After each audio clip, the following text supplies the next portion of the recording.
Okay, so we're talking about Avogadros Law. Avogadros Law is the relationship between volume. In volume, we're pretty familiar with. We're talking about milliliters, liters, centimeters cubed, and number of particles. Number of particles is something that might be a little bit less familiar. We're talking about moles, and moles is a unit of quantity. Just like 1 is a dozen, a mole is 6.02 times 10 to the 23rd power. It's a really, really large number that helps us to deal with really tiny things like molecules and atoms. But for right now, all we need to know is the unit for N is moles. So anytime we see volume in moles or number of particles, we're going to be using Avogadros Law. And Avogadros Law is a direct relationship between those two things. Think about a balloon. I have a balloon. This is the number of particles. This is the volume. If I blow a little bit into that balloon, there's the number of particles.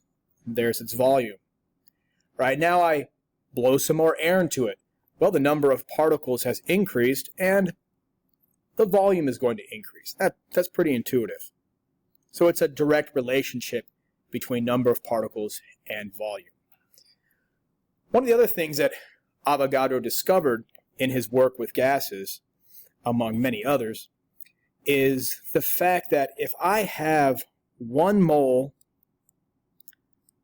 of gas at standard temperature and pressure, and that should sound familiar, standard temperature is 0 degrees Celsius or 273 Kelvin, and standard pressure is 1 atmosphere or 760 millimeters of mercury or 101.3 kilopascals.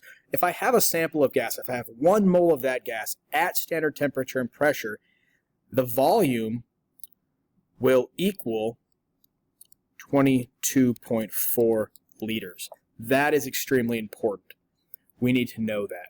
So now let's look at this in the context of a problem. This asks me, what is the volume occupied by 0.25 moles of a gas at standard temperature and pressure? That's why this idea is so important. Since this gas is at standard temperature and pressure, I know that this is true. 1 mole is equal to 22.4 liters. When I look at this problem, it's very different from what I've seen in the past because I have only one value, 0.25 moles. I'm not given a starting volume and a starting number of moles in this problem. But I am told that it's at standard temperature and pressure. So since this is true, this is true. So when I go to make my variable chart, V1, first I should start with my equation. The Avogadros Law equation, V1 divided by N1 equals V2 divided by N2. V1, N1, V2, N2. I can just say that V1 and N1 are here because I know that this gas is at standard temperature and pressure. So that's 22.4 liters, 1 mole.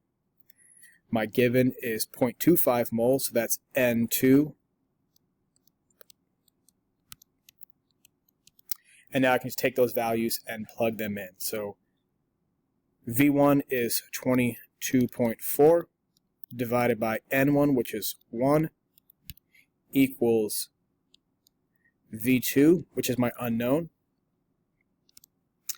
and divided by N2, which is 0.25. So now I can just cross multiply. V times 1 is V, equals 22.4 times 0.25, and that is 5.6. And we're talking about volume. My original unit over here was liters, so it is 5.6 liters.